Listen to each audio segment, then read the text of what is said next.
Thank you. Hi, good morning, everyone. How's everyone doing? I hope you have a good evening last night. We had some very nice beer, Margoli, and also soju.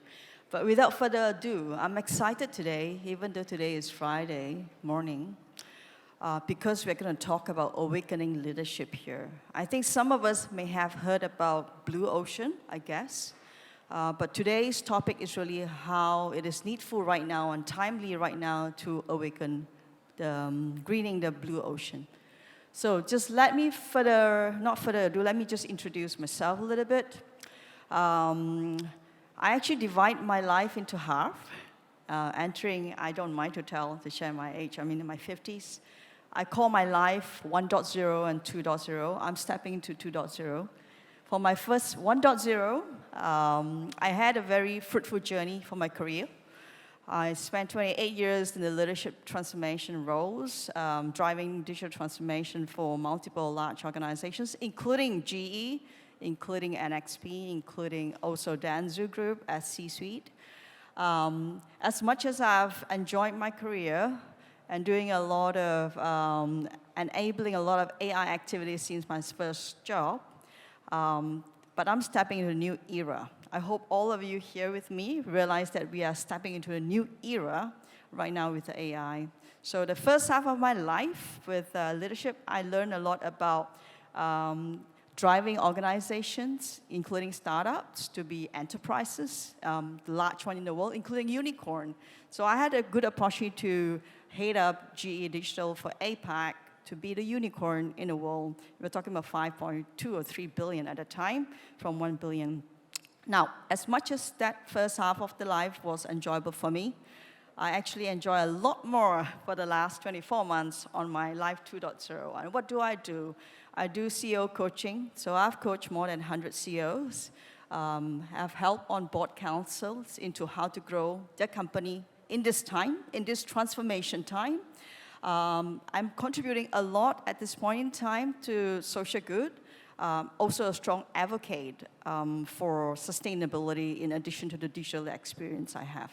So if you look at the book there, Unshaken, it was authored in 2019 and launched after that. It's become an international bestseller across a number of countries. So today I'm just going to deep dive a little bit about the values of Unshaken, and also helping us to be awakened.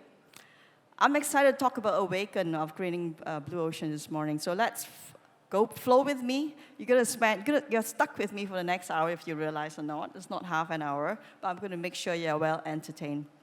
Now, just to encourage all of us to set the stage, few key notions about Unshaken. If you look at it on the left, this is what Andrew Staples from Economist Impact said. Nowhere is this need more apparent than the realm of our digital future. In Unshaken, Rachel we offers a framework to do just that, to pivot, grow, and thrive. So I'm going to go further what this means later on. And definitely one of the key quotes of my favorite is digital and sustainability is a turbo twin for hypergrowth. If you heard about digital twin, or physical and digital as a twin in the AI world, sustainability and digital is going to be the engine in our new era. So that's a key quote from Unshaken. Now, as much as Unshaken has become the bestseller last 2 years internationally, I'm working on 2 doctorate papers. I'm going to share some insights with you today as well. It's working in progress to converge to the book as Awaken. So the 2 theses there that we are gleaning together today is the first paper that's around awakening and generative future. Now, just let me pause a little bit. What do you mean? What do I mean by regenerative future? If you are aware today, we are going through a lot of sustainability efforts, and the sustainability efforts are actually not sustainable. Why is that so? Because we are fixing a system that's broken. We're trying to decarbonize the footprint already in carbonization. We're actually working on a system that's producing more than enough and continue to sustain it. So that itself is not sustainable. And sustainable is different from regenerative because sustainable is working on extraction from the earth, extraction from the ground to produce what we need to produce, and that itself is not sustainable. So regenerative future speaks about any new thinking, new design that we're going to help keep the ecosystem and regenerate it by itself, including producing things, rethinking things. That's going to contribute to the future. But it takes integrated consciousness in leadership. I explain a little bit afterwards what I mean by integrative consciousness. Today, we are just so lack of ethics at work, to be honest. We're so lack of the global consciousness in leadership, and that paper is meant to address that in the thesis. The second thesis is really about refilling the regenerative economy with strategic capital. Well, these 2 days I've been sitting through all the presentations, including the panels, and in the startup world, we're so lack of funds. And the funds are all mobilized to where the quick growth are, the low-hanging fruits are. But to build the regenerative future, we do need to awaken leadership to funnel strategic capital to the right places. So that paper talks about that. And with that, that's a deep paper. We are talking about 30,000 each paper. I'm not going to share that with you today, but I'm going to convert it to give you succinct understanding what it means throughout the next 50 minutes or so. Before that, let me just share with you this video for a while. We'll have the media team play the video before the next slide. Thank you.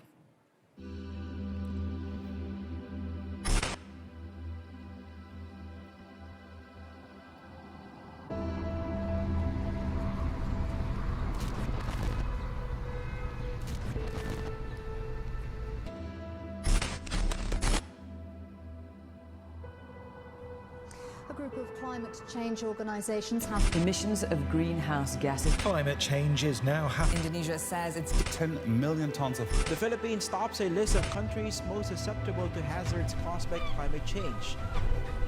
Ito ang dahilan ng pagkakaroon ng mga bagyong gaya ng Super Typhoon Yolanda at Bagyong Ondoy. This is all wrong.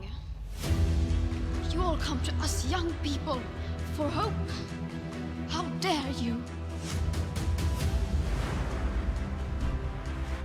You have stolen my dreams, my childhood with your empty words. And yet, I'm one of the lucky ones. People are suffering. People are dying. Entire ecosystems are collapsing. We are in the beginning of a mass extinction, and all you can talk about is money and fairy tales of eternal economic growth. How dare you? Passing by too fast to recognize, caught inside my mind. Don't cut me loose this time. Well, so that's the world we are living in right now. So I'm not sure how many of you have kids. Can I have a show of hands? How many of you have children or nieces? So that's a new era, that's a new generation we are working with.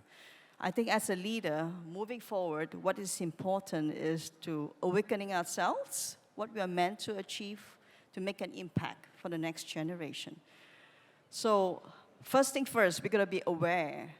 I'm just wondering, after working for 28 years for myself in a corporate world, how many of the leaders are really awakening and knowing this is an issue today?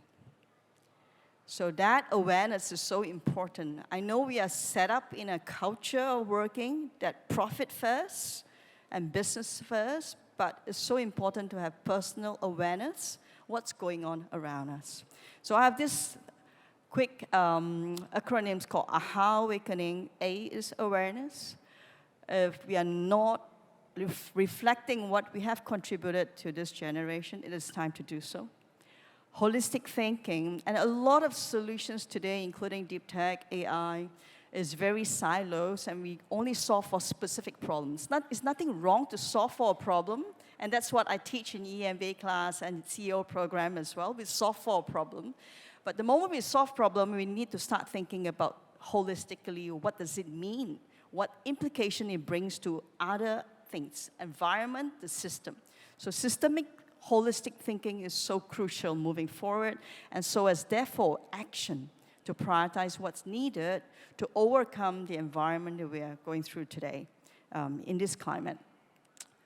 Now, in the world, we realized, in fact, 20 years ago, CSR started. I still remember the days when I worked in Ericsson, when data center started, in about 2006, 7, 8.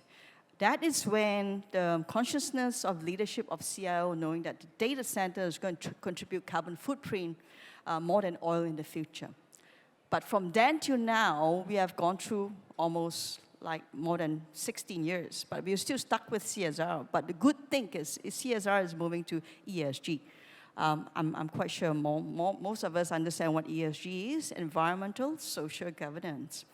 And it's good that we have many organizations not just stuck in ESG, but they are making commitments towards carbon footprints. And here we also have corporate philanthropy in play by large organizations, as you can see here, like Microsoft, Google, and all this, even GE, best corporate philanthropy example. So even in Asia Pacific, even in Singapore, we start to see companies stepping into philanthropies. The banks as well, they're having head of philanthropies to start to activate some initiatives beyond just carbon footprint commitment or zero carbon footprint commitment they're going through. So it's a good progress. I'm just showing an example here in Singapore. If some of you, that's where I come from.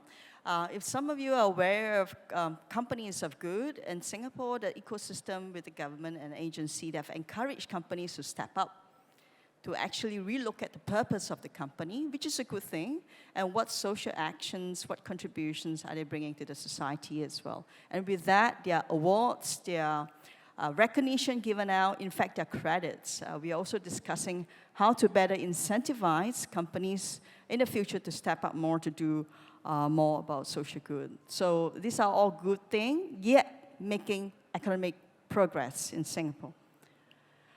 Now, I just want to deep dive a little bit about ESG. Some of us, and before we go to regenerative, it's so important to understand SDG 17, the 17 goals in SDG. But guess what? What do you think, which one do you think is the most important? For those who are familiar with SDG 17s, the 17s of them. So Sustainable Development Goals, there's 17 of them. The most important is actually 17 here. 17 here. This stands for collaboration. Without collaboration and partnership, the others won't take place. So obviously, as ESG, we have got respective goals here. In fact, if you're familiar with the 3 Ps, let me just explain a bit. 3 P stands for the people, planet, and profit. People actually map into social, so there are very specific goals that you can actually activate in the campaign to meet the social needs and meeting the people needs as well. So environment maps to planet, and governance map to profit. But this won't happen. Literally, this won't happen without collaboration. So collaboration is actually the most important.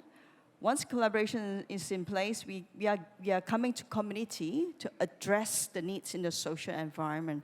Then the others, governance and planet initiatives will happen. So this in order, it won't happen in an ESG way.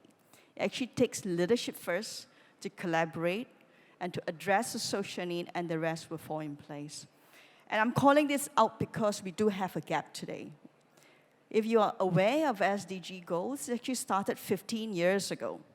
Guess where we are today? Let's take a look. If you look at the number, we are actually at the gap of, the UN identified 2.6 trillion investment needed every year, annually, to address the gap. But today, we are only at 16% after 15 years towards a 2030 target. That's a long way to go. We only left not many years, but we have got more than 80% to cover. We're in trouble. What does it mean if 2030 is not hit as a target? it means by 2050, the Earth will be burned. We will go through a very troubled world with hot planet and burning our generation and next generation. And this is true. We have scientists going through this, and unfortunately, corporate are not waking up. And the money are not there mobilizing and redistributing to address this challenge. So we do have a big challenge in the world that people are aware but not awakened to this fact. I'm just wondering who is worried about this at all? I just want to do a temperature check. Who is not worried about this? Okay, everyone's worried about it. I hope everyone is picking up, at least with these numbers that I'm showing. And this is real, right? So what's the problem here? The problem, there are few here. First is misalignment. Misalignment of capital where it goes. The public and the private capitals are still going to where the places are making money in a traditional way, right? And then we have got financial products that's not mature enough to support impact investment, let alone regenerative development. And we also have a geography location mismatch. If you realize that we have so many COP 26, 27, 28, I mean, all the money we talked about, guess where the money goes? It doesn't come to Asia or Africa to address the battlefield today. It doesn't. In fact, only 25% or less of this money coming to Asia and Africa to address the battlefield. And I'll show you where the battlefield is actually afterwards. So we are really stuck in a short-term focus on capital investment today in the world. This is a broken system we are actually living in. Now, this is where the problem is. I guess most of us are exposed to scope 1, 2, 3 by now. If you're not, it's good to understand. But let me explain what they mean, right? And so scope 1, 2, 3 only address the E of the ESG. We talked about ESG just now, but 1, 2, 3. And one is talking about direct emission from whatever business you're running. That's it. It's within your organization of carbon footprint. But scope 3 is addressing the source of your energy and water consumption, if they're green or not. Why is this important? This is important because, let's say, in Malaysia, Indonesia, the majority of the grid is actually still supplying coal of 80%, no matter what the companies do, because the infrastructure is coal, they are not able to use green energy, for example. So addressing scope 2 is actually important, and pushing that policy through where to buy the power is also very important. Now, the problem lies on scope 3, because most of the products produced in the world, 70% of the carbon footprint comes from scope 3. And guess where is scope 3 in the world, mainly? On the manufacturing side, on the supply sources, where do you think they are in scope 3? They're mainly in emerging markets for many reasons. Because the sources are there, it's cheaper, and et cetera, et cetera. So when we are not addressing, when we're only talking about scope 1 as a carbon footprint for any organization and commitment, and not working with the environment and the policies in the country to address the source of the energy for scope 2, let alone addressing scope 3 of the supply chain where it's coming from, in Asia, in Africa, in the emerging market of production, we are in trouble. Because we are talking about more than 70% of the carbon footprint coming from these markets. When the funds are not mobilized to address this at company level, but only looking at a book for reporting purposes of ESG, we are truly in trouble. I've spent about more than 5 years shaping policies, understanding ESG standards. After a while, it's become a heavy exercise of just reporting. In fact, I sit on the Singapore Law Society to shape ESG policy. It's very sad sometimes to look at companies just got stuck how to tick boxes on the reporting, but not really addressing the gaps of carbonization towards decarbonization. So that's a real issue today. I kind of mentioned this. Scope 3 is a concern because today only 20% of the funds globally are allocated to Asia and Africa to address Scope 3. Now, this is what World Economic Forum is saying. If you don't hear me, please hear out to what they are saying, right? So they are saying we are living in a broken system. So World Economic Forum, since 2019, they are saying that we are living in a broken system. Therefore, reset is necessary. And what are the driving forces here today? There are geopolitical tensions, the economic instability, their social fragmentation is getting more intense as well, climate change that we talked about. So we are not just living in VUCA environment, we're living in VUCAF. Let me add another V in there. We are very vulnerable. And organizations are getting more vulnerable because of the pressures of pricing, of the inflation, of the labor, of all this stuff. So what does it mean? It means it's giving people that's in the organization fear, conflicts, and in some regions, poverty, and potentially, if this continues, it's going to drive to mass migration. So because of all these concerns, let's look at what the World Economic Forum is doing right now. They are driving a new innovation frontier towards this area. The new innovations coming up, and they're actually shaping policies, working with organizations and countries out there. So if we don't think we are living in this broken system, the leaders are thinking as so. So today I hope to bring this to your awareness, to know that please don't get stuck with the old system. It's time to rethink how can we do things differently. And regenerative is all about thinking differently to solving the problem, and not the old way. So that's hopefully an alarming function for us to understand what's going on. And why are you here today? I'm giving this heads up for you of the book to send a message that hopefully we are awakened to what's happening. I'm here to empower you to unleash your superpower as human. As much as AI has accelerated the world today, in addition to what I've just shared, I really hope that today we are able to think beyond what we are traditionally thinking. So I love the quote in the middle. That's my favorite of the Unshaken book. There is more life than we can dream of when we uncover what we are meant for. So one of the things that I do coaching with the CEOs is when they hit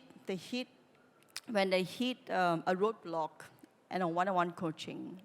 Many at times is because they're under pressure, and a lot of them are actually under mental stress. I would share with you openly, more than half of them actually have challenge with sleeping, taking pills to calm themselves down. And this is reality with the CEO's world. And each of the CEOs are living in a silos, they don't come into community. So when I run the SMU CEO program, where different company CEOs come together, when they open up, become vulnerable, they start to question, why am I doing this? I've achieved all my life to the top of the status and the profile and the role, but am I happy? Why am I stressed? What can I do right, even though I'm trapped in the system? So this is a good quote that inspire them. Think about what's beyond what you're doing, what you're meant for. It's a big question. I know I can't cover this just on this session, but it's something for you to think about and take away. But let me encourage you as well on the other two quotes. We shall expect a great convergence because of the reset, because of a broken system. We shall expect a great convergence across industries to revolve around people for a different experience altogether. So we're going to talk a little bit about that afterwards as well. So definitely this is not the time for transhuman. I call this out because about 5 or 6 years ago, when I was the managing director of Accenture, running the region for Industry X. Industry X stands for Industry 4 plus AI plus plus. We were just talking about how chips can insert it being interfaced to our brain as Neuralink that Elon Musk talked about later. So human transhuman or human 2.0 is actually not a new concept. So when AI matures, we are drawing nearer to transhuman. But this is not yet the time for that. How many of you are fearful of AI penetrating our human world? I'm just wondering, can you just raise your hand? And how many of you think it is such an exciting time I can use AI as a tool to unleash my superpower? I love your optimism, yes. So it's a fine balance. I've authored Unshaken to point out where AI is going, including digital twin, machines, and AI and human working together. We should think about that, but we also should think about how human can grow differently. So we are not yet time for transhuman. Let's be very clear. Humans, you need to be human. Yeah, and AI is a tool for us. We are meant to use and possess it for good. So we are going through right now, humanity is going through a regenerative transformation. If you're not realized, we are going through that process right now. We're thinking how to use AI, we're thinking how human can grow. One of the highlights of #Unshaken is how human can grow better. Guess what? Before I get there, I just want to play this video. I want to unleash and open up your spectrum of thinking with this video, because I believe when we have AI and all of us as human, and we use AI right, we can unleash our superpower. Let's take a look at this video.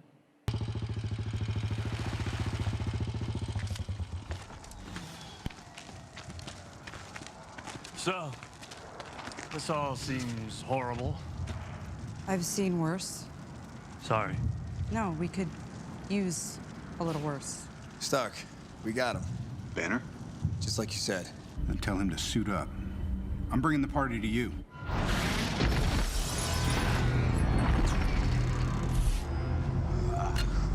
I don't see how that's a party.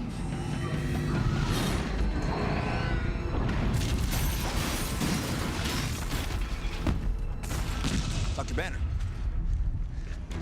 Now might be a really good time for you to get angry. That's my secret, Captain. I'm always angry.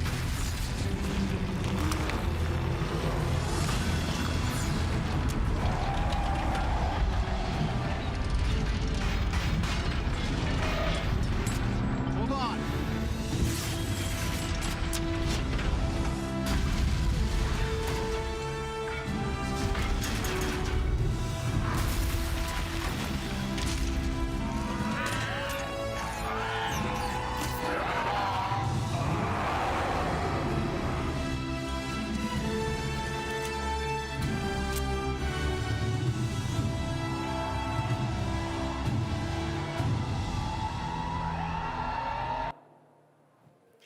I'm showing you that video so that you're able to activate your own superpower. I hope that's getting to your nerve right now. Yeah, so what's important is this. Every one of us do have a superpower, but it's only in danger, in crisis, we realize that we can use them. So what's different from how we are working today? When we're stuck in today's environment day to day and thinking the same, we can't unleash a superpower. But with a new tool and in dangerous situation, I think we are in dangerous situation in crisis right now. This is the time to awaken your superpower. And how can we do that? These are the few things I want to talk about. I talk about integrative consciousness, quite a big deal in the book Awaken to Come. Neuroplasticity is a big thing. How many of us are aware of what neuroplasticity here? Okay, fantastic. For some of us that's still new to this term, if you're familiar with neuroscience in the past, neuroscience is just talking about how our brain develop and work, and cognitive thinking has been the way that we are educated. So the way we are educated has been very linear. Humans' growth has been very linear. However, AI and digital growth has been exponential. Now, when the growth gap is so big between AI, which is exponential and tech, and human is linear, how can we catch up? There's no way we can catch up. But if you know the science, humans actually not maximizing our potential yet. We are just at the performance of 5%, which means we have got 95% to uncover what our superpower is. Now, how can we do that? Neuroplasticity is talking about the neurons in how we are wired in our human system. We don't just have thinking neurons in the brain, but we do have thinking neurons in our heart and in your guts. And these are all aligned. When we are not activating how we feel with our heart to be alignment with how we think, and we are not in action with our guts to align, so guess what? You get confused. We get confused with our mind. That's how mental challenges happen, because it's stuck in our mind. So neuroplasticity is our power that helps us to think differently and lay a new neuron pathway, fire up a new neuron pathway. How can we do that? We think differently. The moment we start think differently and we meditate upon how we think, we're convinced that this is a new way to go. That's where the conviction comes from. Now, some people work differently. Every human works differently. Some of us are wired with feeling more and seeing more from the heart than the mind. Unfortunately or fortunately, the education has taught us to only think with our mind. But human, we have senses all over. Not just IoT has senses all over. We human have senses all over through our guts and through our nerves as well. We can sense it through that. It is good, it is bad. Sometimes before the dangers come, we know, before our mind catch up. So if we learn about flexing our neuroplasticity intelligence, that's when we are able to accelerate how we think and switch the way we're thinking. So the way to do it is to expose of different ways of thinking, being open-minded. So neuroplasticity is able to help us to flex our thinking and lay a neural pathway. And we can realign. That's when transformation in human happen. Another story I want to share with you.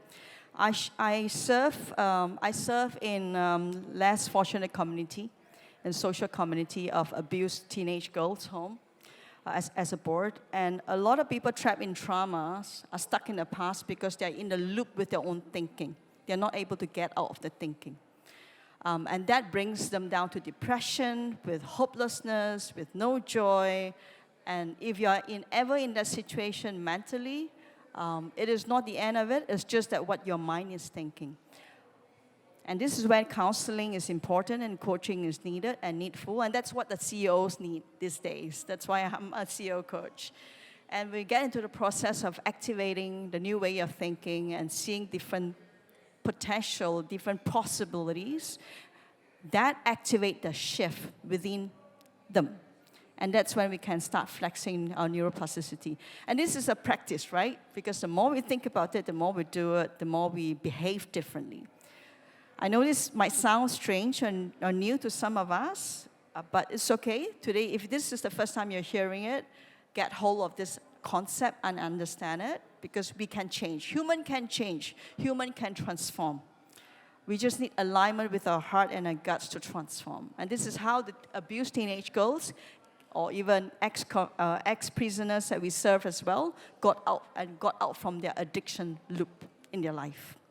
So it's very powerful tools we do have as human that AI don't have and tech don't have. But the moment we activate our neuroplasticity and stretch it as our new intelligence, beyond just human left brain intelligence, then we are able to also leverage on AI tools to do more things. That is when the beginning of superpowers beginning to release. And what's important is we got to start thinking systems, because that's where we are able to solve problems with AI, with tech, and how we think differently. So it's theory here, but that's what's important that we are aware, and that's integrative consciousness that we are able to activate as leaders. If one takeaway I would love you to have today is this, so that we're able to activate our integrative consciousness as leadership to drive change. I talked about this already, rewiring of the brain with neurons, so I won't spend too much time on this. But basically, human have amazing capability to do this. So don't limit yourself, how you think, the world you're living in, don't feel trapped. We have got superpowers to do this. Now, once we have that established, the regenerative leadership that activates the integrative consciousness, we are able then to think differently and shape policies. Because we think system, we can shape new policies. And that's where we are able to solve all the problems differently and in community and in ecosystem. So the point of this slide is saying that we need to reform.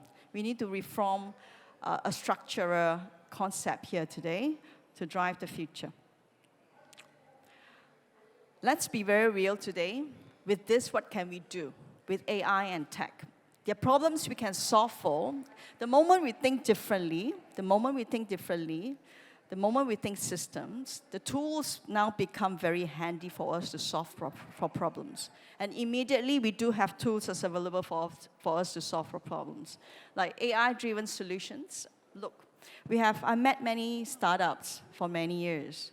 But if the startup is only producing products to sell, it's difficult to sell. But if we are solving a problem, it's always easier to sell, right?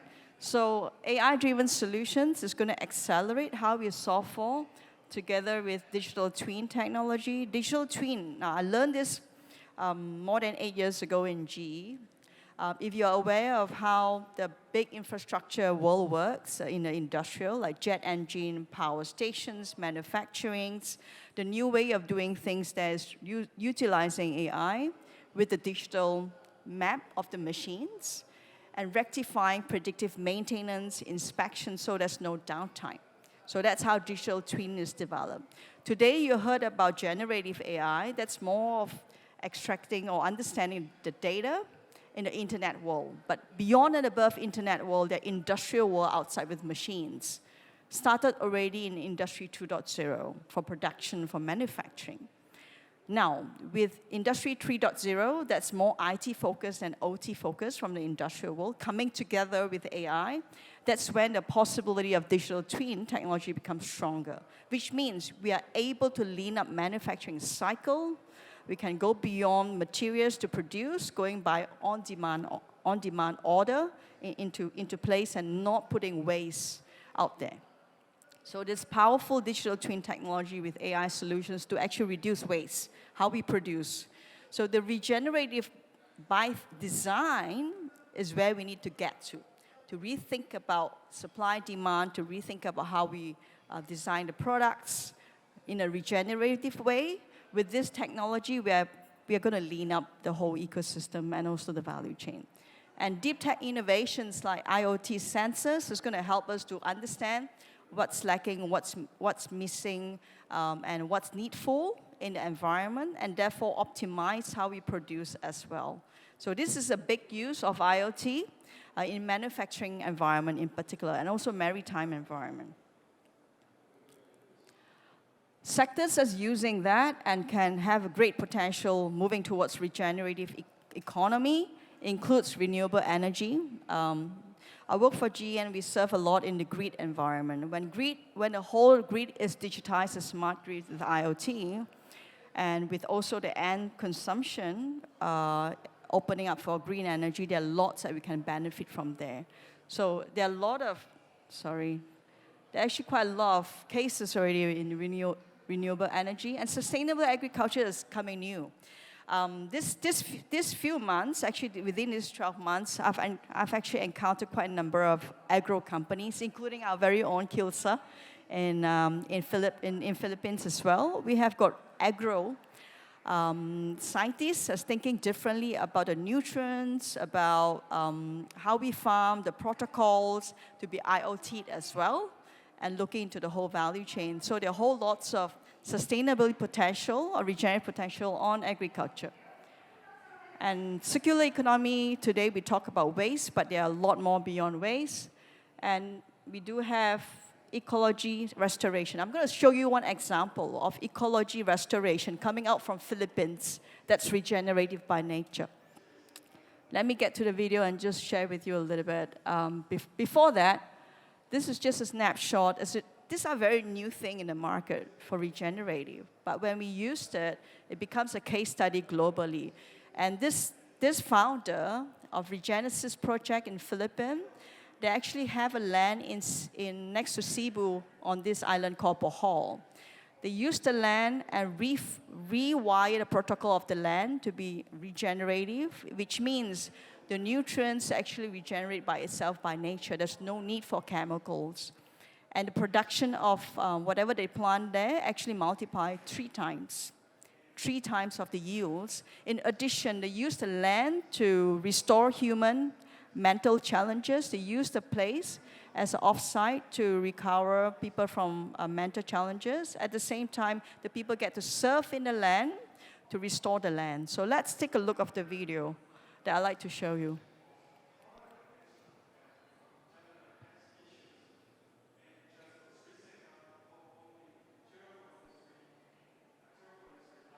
Is it playing, tag team?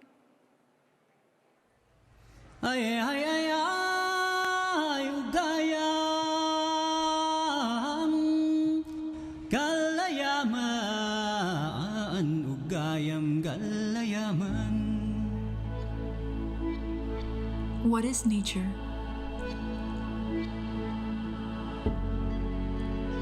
Nature was the Garden of Eden, a place of perfect harmony and abundance.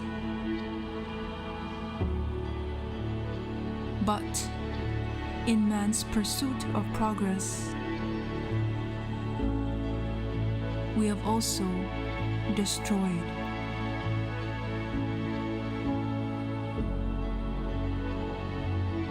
Should we still stay our current course? Or should we carve a new path?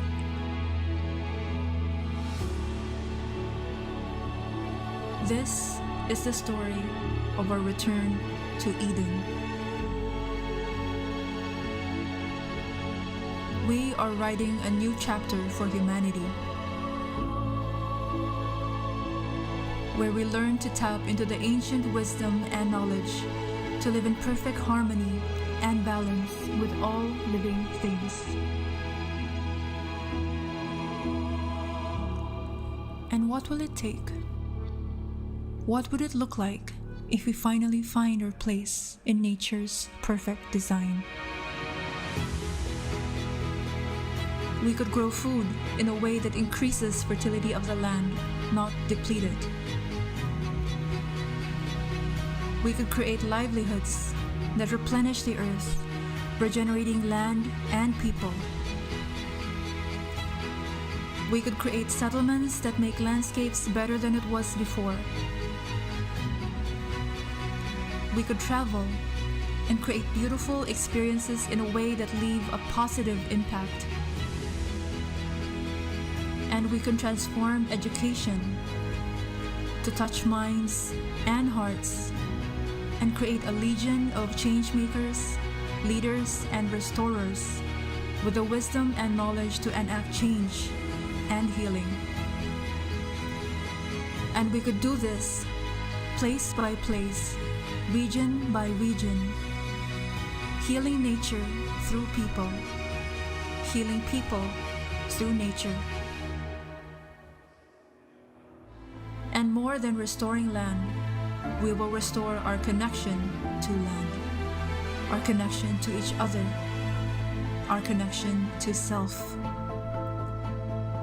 So that in this journey towards healing the earth, we find healing for ourselves. We call for a different kind of revolution, not of anger or fear, but of hope and love. We are no longer fighting the old. We are already building the new.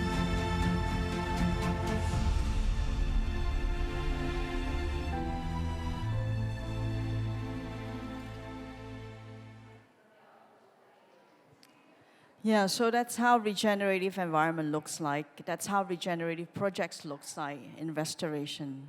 I think in a broken system we are living today, either land, either building, either people, we need restoration, we need healing. Because we have been so badly hurt in some ways, even in corporate environment. Those of us who are working in corporate environment, the way we treat each other is different compared to the past. So we do need healing, we need restoration. And this is just an example how regenerative project looks like in a land environment, in an agriculture environment. I hope that inspire you to think about how you can think differently, regeneratively in your industry. Look, there are 5. Okay, this is another thing. If you want to take, the wish I have for you to take away, in addition to earlier on about neuroplasticity, this is it. So in a regenerative economy, there are 5 Ps, which is important. Earlier on, we have 3 Ps. I'm an adjunct professor for Antioch on 3 Ps, but I realized that the 3 Ps are not sufficient. The people, the planet, they're all good. Profit are not sufficient. So because of that, that activated me to write the research as well. And regenerative future and economy do need these 5 Ps. And this 5 P stands for people still stay, of course, and it comes first in the society, in the community. And just talking about people, without in the community, that wouldn't work as well, because we need each other to survive better in the community. Planet is a big word. The moment we get to planet to measure all those carbon footprint, it becomes challenges, as I shared earlier. The ESG reporting is great, but what does it mean? Planet could happen in a place altogether. What I've showed you early on with Regenerative project, it's happening in a place, in a community. So it has to be landing in a place. We can't just say planet as a whole, but the project initiative got to be grounded in a place. So that's what planet really means in this context. Prosperity. Notice I've taken out profit. Profit is so short term. That's why and that's how we got so broken in the whole entire system. So let's reframe profit to prosperity of the people, in the community, in the place. And therefore, the prosperity now makes sense. More importantly, we talked about earlier on purpose. How can we be ourselves differently and so as organization unless we serve for a purpose?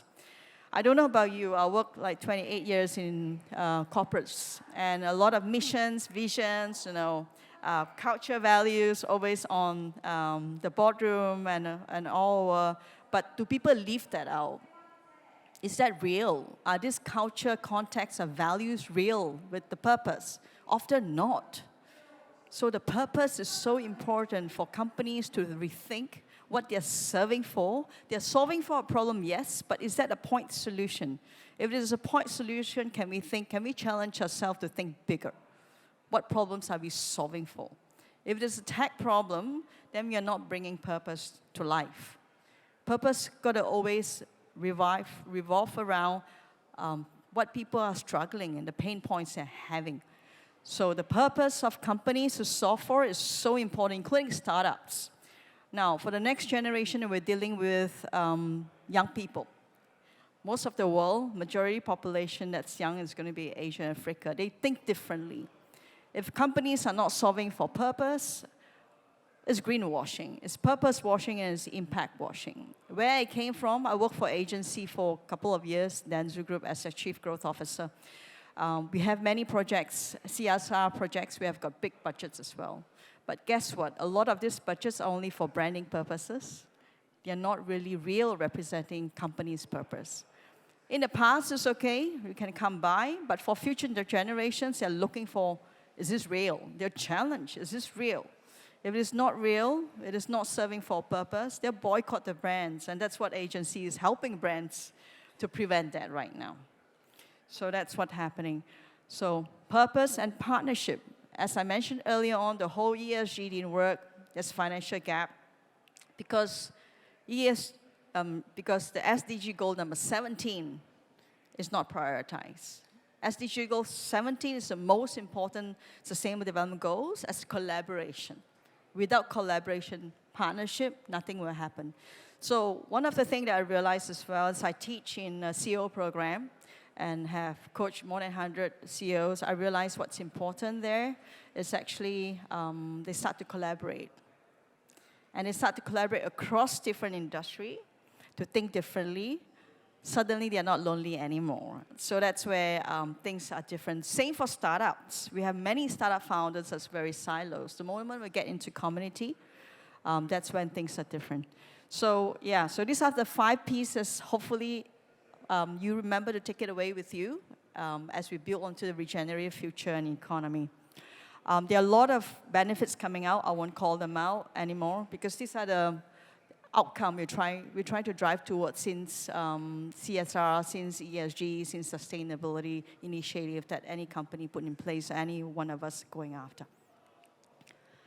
Okay, I'll kind of go quickly because I know the time is a bit short. I want to, we talk about planet, we talk about people, we talk about profit reframe. What I want to point out is the regenerative wealth. That's an opportunity for all of us as startups today, yeah, to go through, to actually look for the opportunity to build wealth. Many of the startups founder try to do that, right? But let me show you one insight, what I've discovered in my paper. Not this one, just later. Let me skip a bit of this. Yeah, this one. So what we are going through right now, a lot of big organizations are struggling as environmental change is happening, and when there's no change and no shift happening in organization, but the systemic change is not happening, and with a broken system, many companies will fall off the cliff, and I call it cliffing. And I verify this with more than the 100 CEOs I coach in the programs. When inflation's going higher, intergenerations, communication gap between the board and the next generation leaders are not coming alignment together. There are a lot of pressure points on the CEOs, and the internal conflict is a huge part, let alone the external pressure to better. So without systemic change or transformation programs in place, like digital transformation, they'll fall off the cliff in no time because we are transitioning to the next era in digital genesis right now. Now, with that cliff thing happening with MNCs, guess what? We still do need innovation. And this is where startups suddenly have the right time, opportunity to create their own IPs with innovation for impact. So this is the beginning of time for startups to get into building the regenerative future as companies are cliffing. And I'll call these slides as cliffing point meets tipping point, because I do believe what I've shared earlier on, the degenerating environments moving towards regenerative model. As this cliffed off, I believe there's going to be uptick of regenerative businesses. So that's why I'm in this. That's why I'm doing what I'm doing out from corporate world. I'm getting into regenerative economy. I'm building the foundation. This is also a opportunity for us to build regenerative wealth as companies are cliffing, because innovation is still needed. Problem to solve for is still sought after. So this is a great opportunity for us, and this is what I call blue ocean in crisis. Why I say blue ocean in crisis? Let me just go back to show you a video what blue ocean means first. Okay.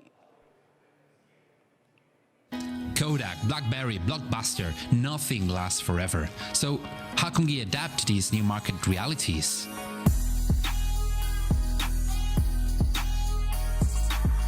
In 1996, Marvel was a comic book company. High cost, price wars, and tough competition led to bankruptcy that year. New CEO Peter Cunha turned things around. Instead of producing low-quality stories, he revived Marvel's legacy of epic storytelling. And rather than hiring expensive Hollywood stars, he chose talented but lesser-known actors. Marvel moved from intense competition to setting its own rules, creating a new market space it still dominates today, a category without competition. The Blue Ocean Strategy is a pioneering strategy book, explores red and blue oceans. Red oceans represent ruthless competition, while blue oceans entail creating new demand, where competition is insignificant. To succeed, we often just need to avoid competing against everyone else. Avoid communicating like all your competitors, copying outdated tactics, and fighting to capture demand. In today's world, forging a unique communication strategy is crucial. As Albert Einstein said, the one who follows the crowd will usually go no farther than the crowd. I hope that briefly explain what Blue Ocean is. Basically, we are creating a new value proposition, even for the same products, but we frame it differently. So as Blue Ocean has been effective for the last 2 decades with digital, and a lot of digital companies like iPhones, Apple, Marvel, they actually create Blue Ocean for themselves against the old competition. Still the same market to serve, but it's very uniquely positioned.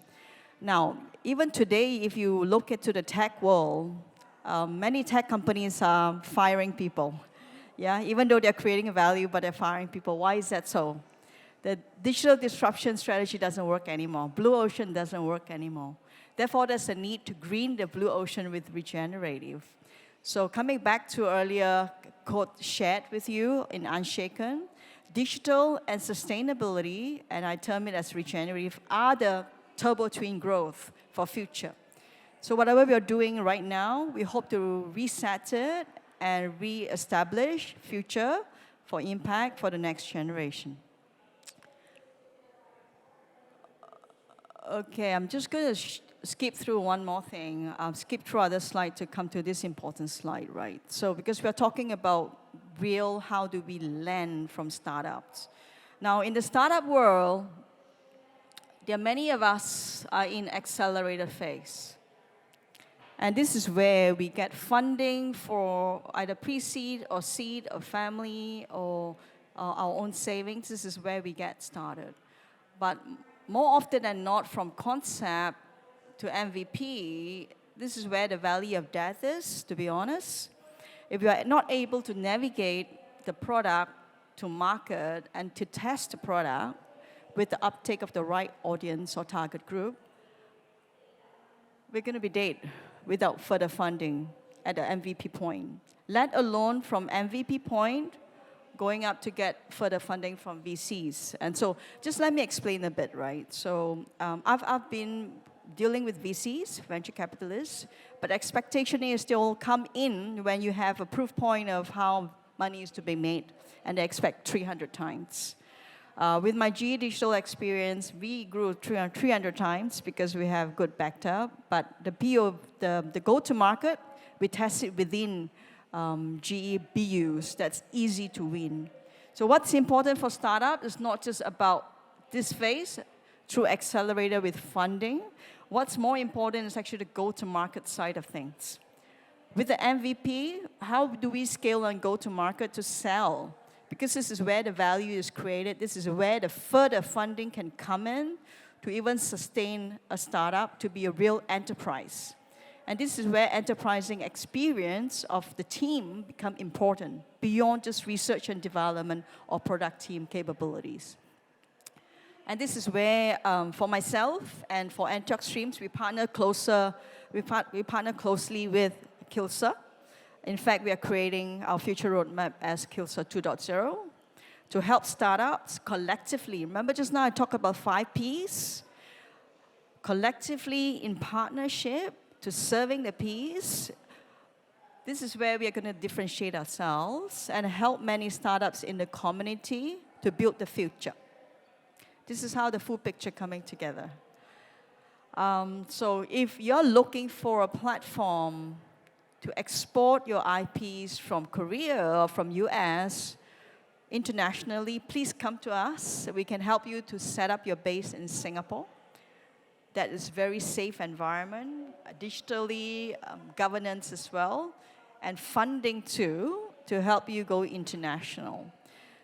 Again, I'm shaping this up to show you today because Singapore has a very conducive environment with policies to support regenerative economy policy.